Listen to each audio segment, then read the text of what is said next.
नमस्कार, विविधा रेसिपीजमध्ये आपणा सगळ्यांचं खूप स्वागत। आज आपण काठियावाडी भज्यांची रेसिपी बघणार आहोत। आपण जी नेहमीची भजी करतो त्यापेक्षाही थोडी वेगळी आहेत। काही मसाले यात वापरलेले आहेत ज्यामुळे याची टेस्ट अतिशय छान लागते आणि नेहमीच्या भज्यांपेक्षा वेगळी लागते। तर आता आपण काठियावाडी भजी बघूयात। त्यासाठी काय काय घ्यावं लागतंय, कुठले पदार्थ वापरलेले आहेत ते बघूयात। 7-8 लसूण पाकळ्या आहेत, अर्धा इंच आलं आणि 4-5 हिरव्या मिरच्या। हे सगळं आपण एकत्र वाटून घेणार आहोत आणि बाजूला ठेवणार आहोत। मिरच्या आपल्या अंदाजाने, आपल्याला जास्त तिखट हवं असेल तर जास्त सुद्धा तुम्ही घेऊ शकता।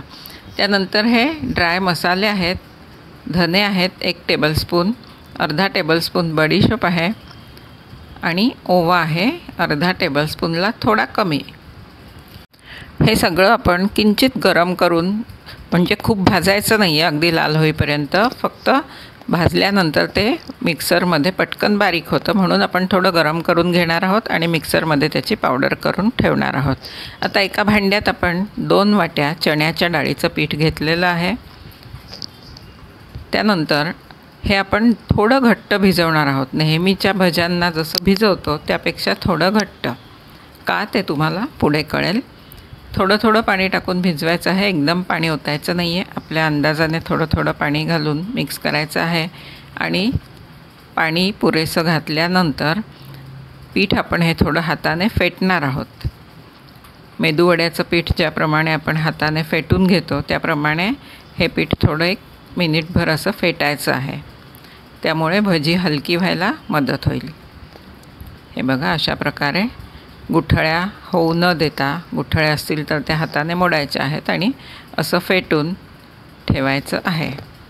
आपण पावसाळ्यात कांदा भजी नेहमीच करतो, परंतु या भज्यांमध्ये आपण कांद्याबरोबरच बटाटा देखील टाकलेला आहे, परंतु तो बटाटा भज्यांना जसे गोल काप करून आपण टाकतो तसा टाकलेला नाही आहे। कसा टाकला आहे ते पुढे बघा। हे बघा, आता 2 मध्यम आकाराचे कांदे बारीक चिरलेले होते ते यात आपण घातलेले आहेत आणि 2 बटाटे साल काढून किसून आपण घेतलेले आहेत, स्वच्छ धुवून ते यात घालायचे आहेत। याचं प्रमाण असं काही नाही आहे बटाट्याचं किंवा कांद्याचं, आपल्या अंदाजाने घालायचं आहे। हे आलं, लसूण, मिरची जे आपण वाटलं होतं ते यात आता घातलेलं आहे। ही ओवा, धने आणि बडीशेपाची पूड आपण यात आता घालतो आहोत। ही सगळी घालायची आहे, याने फार सुंदर चव येते या भज्यांना। त्यानंतर आपल्या अंदाजाने चवीप्रमाणे मीठ घालून घ्यायचं आहे यात। हे सगळं घातल्यामुळे काय होतं, आपण जे पीठ घट्ट भिजवलं होतं ते आपोआप पातळ होतं आणि बरोबर आपल्याला हव्या त्या कन्सिस्टन्सीचं ते पीठ तयार होतं। जर तुम्हाला वाटलं की थोडं जास्त पातळ झालं आहे तर त्यात तुम्ही परत डाळीचं पीठ थोडं मिक्स करू शकता। आता हे अर्ध लिंबू आपण पिळून घेतो आहोत, यावर अर्ध्या लिंबाचा रस घातलेला आहे। 1 वाटीभर कोथिंबीर स्वच्छ धुवून बारीक चिरून आपण बाजूला ठेवलेली आहे, ती देखील आपण यात घालणार आहोत आणि सगळं मिक्स करणार आहोत। यात तुम्ही तुमच्या आवडीची एखादी भाजी, म्हणजे सिमला मिरची किंवा कांद्याची पात बारीक चिरून घालू शकता। आता ही कोथिंबीर घालून झालेली आहे आपली। आता हे चांगलं मिक्स करून घ्यायचं आहे। त्यानंतर आपण राहिलेले पदार्थ घालणार आहोत। आपण ऑलरेडी पीठ फेटून घेतल्यामुळे ते हलकं होणारच आहे, तरीही 1 चिमूटभर सोडा आपण नंतर घालणार आहोत। आता लाल तिखट आणि हळद घालायची आहे। 1 चमचा लाल तिखट घातलेला आहे आणि अर्धा चमचा हळद घातलेली आहे। पाव चमचा खाण्याचा सोडा आपण यात घातलेला आहे हा। आता हे परत सगळं मिक्स करायचं आहे। त्यानंतर आपण गॅसवर कढई ठेवलेली आहे तेल गरम करण्यासाठी। तर आता हे एकदा चांगलं मिक्स करून झालं की आपण ते गरम तेलसुद्धा यात घालणार आहोत। आता हे आपलं मिश्रण अगदी परफेक्ट तयार झालेलं आहे, खूप पातळही नाही आणि खूप घट्ट देखील नाही। आपण अर्धा चमचा हिंग घातलेला आहे यात, पावडर हिंग आहे हा। त्यानंतर आपण त्यावर कडकडीत असं तेल घालणार आहोत। आधी सांगितल्याप्रमाणे कढईत तेल तापायला ठेवलेलं आहेच भजी तळण्यासाठी, त्यातलं अर्धा ते पाऊण पळी तेल यात घालायचं आहे आणि चांगलं मिक्स करायचं आहे। आता हाताचा वापर करायचा नाही आहे, कारण आपण कडकडीत तेल त्यात घातलेलं आहे। पळीनेच हे मिक्स करून घेते आणि लगेच आपण भजी तळायला घेणार आहोत.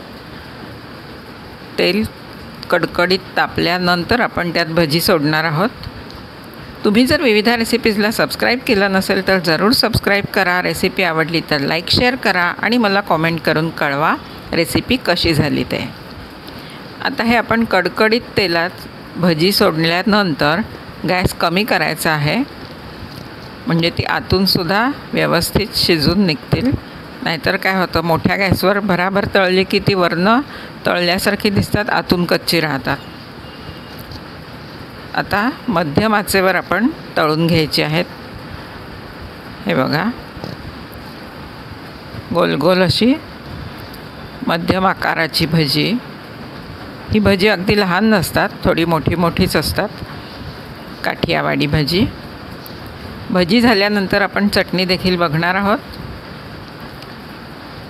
उलटायची आहेत, आता दुसऱ्या बाजूने तळून घ्यायची आहेत. अतिशय हलकी आणि अतिशय टेस्टी होतात ही भजी. यात आपण सोडा देखील घातलेला आहे आणि कडकडीत तेलाचं मोहन देखील घातलेलं आहे. शिवाय आपण पीठ सुरुवातीलाच हाताने फेटून घेतलेलं आहे, त्यामुळे ती अगदी गॅरंटेड हलकी आणि जाळीदार होणारच. चांगली तळली गेल्यानंतर आपण झाऱ्याने तेल निथळून ती कढईतनं काढून घेणार आहोत आणि टिश्यू पेपरवर ठेवणार आहोत.